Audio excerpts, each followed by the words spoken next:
नमस्कार, आपका बहुत स्वागत है और आप देख रहे हैं प्रथमेश ज्योतिष चैनल। हिंदू पंचांग के अनुसार इस नववर्ष 2023 में शनि ग्रह 17 जनवरी को शाम 5:04 पर अपनी स्वराशि मकर राशि से निकलकर अपनी दूसरी राशि कुंभ राशि में गोचर करने जा रहे हैं। इसके बाद 30 जनवरी 2023 को प्रातःकाल 12:02 पर शनि कुंभ में होते हुए भी सूर्य के इतने करीब चले जाएंगे कि वो अस्त हो जाएंगे। इसके कारण सूर्य की ऊष्मा और ऊर्जा शनि के प्रभाव को बेहद कम कर देगी। शनि इस स्थिति में 6 मार्च 2023 तक रहेंगे, फिर रात 11:36 पर अपनी अस्त अवस्था से निकलते हुए उदय हो जाएंगे। इसके बाद शनि 17 जून 2023 की रात 10:48 पर कुंभ से वक्री हो जाएंगे। उसका सीधा प्रभाव समस्त राशियों पर के जीवन पर पड़ेगा। हालांकि शनि अपनी वक्री अवस्था में 4 नवंबर तक रहेंगे, फिर सुबह 8:26 पर वक्री अवस्था को समाप्त करते हुए पुनः कुंभ राशि में मार्गी हो जाएंगे। तो आइए जानते हैं कि अब हम 2023 में शनि के गोचर के अनुसार अगर धनु राशि की बात करें तो शनि उनके दूसरे यानी कि परिवार, धन और वाणी के भाव और तीसरे यानी कि साहस, भाई बहन तथा यात्रा के भाव के स्वामी होते हैं। इस वर्ष की शुरुआत में आप पर शनि की 7.5 का अंतिम चरण होगा, परंतु जनवरी के मध्य के बाद शनि के कुंभ राशि में गोचर करते ही आपको शनि की 7.5 से राहत मिलेगी।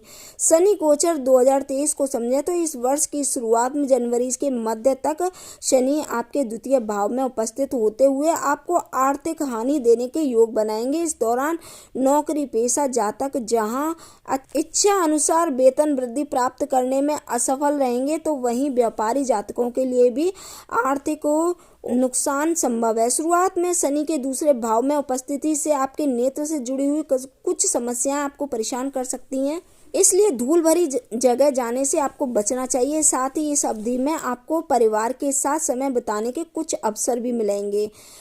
17 जनवरी को जब शनि आपके गोचर करते हुए आपके दूसरे भाव से निकलकर तीसरे भाव में विराजमान होंगे, तब आप छोटे भाई बहनों के साथ समय व्यतीत करने के इच्छुक नजर आएंगे। आपको अपने घर पर रहते हुए अपने कार्य क्षेत्र में तनाव से में मुक्ति मिलेगी। साथ ही शनि की कृपा से आपके साहस तथा पराक्रम में भी वृद्धि देखी जा सकती है, जिसके सकारात्मक प्रभाव इस राशि के छात्रों पर दिखाई देगा। खास तौर पर शास्त्रों तथा धार्मिक ग्रंथों की पढ़ाई कर रहे छात्र अपने अध्ययन की ओर आगे बढ़ेंगे, परंतु जनवरी के अंत में शनि तीसरे भाव में ही अस्त हो जाएंगे। परिणाम स्वरूप गर्भ धारण करने की योजना बना रहे जातकों को या फिर गर्भवती महिलाओं को इस समय थोड़ा अधिक सावधान रहने की आवश्यकता होगी, क्योंकि शनि इस दौरान अस्त होते हुए आपकी तीसरी दृष्टि आपके संतान भाव पर डालेंगे, जिससे आपको कई कष्ट उठाने पड़ सकते हैं। साथ ही प्रेम संबंधों में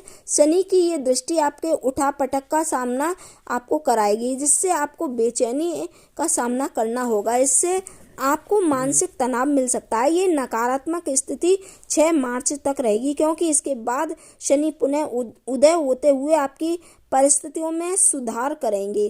कई जातक अपने किसी शौक या रुचि से संबंधित कोई व्यवसाय शुरू करने का फैसला लेंगे, जिससे में उन्हें अतिरिक्त आय मिलने की संभावना भी दिखाई देगी। हालांकि पूरे ही वर्ष आपको किसी को भी उधारी देने से या फिर किसी को भी धन देने से बचना होगा, अन्यथा आप अपने लिए भविष्य में समस्याएं बढ़ा सकते हैं। साथ ही आशंका रहेगी कि आपका धन या फिर कोई कीमती वस्तु चोरी हो जाए, इसलिए आपको लापरवाही नहीं बरतनी चाहिए। इसके बाद जून के उत्तरार्ध यानी कि 17 जून से जब शनि कुंभ में वक्री गति प्रारंभ कर देंगे, तब इस अवधि में आपके जीवन में कई प्रकार की समस्याएं उत्पन्न हो सकती हैं। आपका अपने घर के सदस्यों के विचारों में मतभेद दिखाई देगा। ऐसे में आपको उन पर अपने विचार थोपने से बचना चाहिए। साथ ही अपने पिता को भी कुछ मानसिक तनाव, आपके पिता को भी कुछ मानसिक तनाव हो सकता है, क्योंकि इस दौरान शनि की सप्तम दृष्टि आपके नवम भाव पर होगी। इसलिए अपने पिता की देखभाल करें। और छात्रों को भी इस दौरान अतिरिक्त मेहनत करने की भी सलाह दी जाती है, क्योंकि उनका मन बेकार की बातों में विचलित होगा। इसका नकारात्मक असर सीधे सीधे उनकी शिक्षा पर को भी प्रभावित कर सकता है। हालांकि 4 नवंबर से जब शनि वक्री गति से निकलकर पुनः मार्गी हो जाएंगे तो आपके जीवन में एक बार फिर से परिस्थितियां बेहतर हो जाएंगी। आप अपने मित्रों तथा घर से संबंधियों के साथ कहीं पिकनिक या फिर डिनर पर जाने का प्लान भी बना सकते हैं। ऐसे में वो समय होगा जब आपको शारीरिक रूप से आप अच्छा महसूस करते हुए तनाव मुक्त दिखाई देंगे। कार्य क्षेत्र पर आपको कार्य क्षमता भी बेहतर होती हुई दिखाई देगी, जिससे आपके निर्णय लेने में आपको पूर्व में अगर समस्याएं आ रही थी तो उन सभी निर्णयों को भी आप वर्ष 2023 के आखिरी 2 महीनों तक पूरा अच्छे से निर्णय ले पाएंगे। उपाय के लिए हर शनिवार गरीबों और मजदूर वर्ग के लोगों को चप्पल, जूते और गर्म वस्त्र आपको दान करने चाहिए। आपके लिए ये अनुकूल रहने वाला है। वीडियो में दी गई जानकारी अगर पसंद आए, अच्छी लगे तो लाइक कीजिए, सब्सक्राइब कीजिए और दोस्तों के साथ ज़्यादा से ज़्यादा शेयर कीजिए। अब मिलेंगे अगली वीडियो में, तब तक के लिए आपका बहुत बहुत धन्यवाद।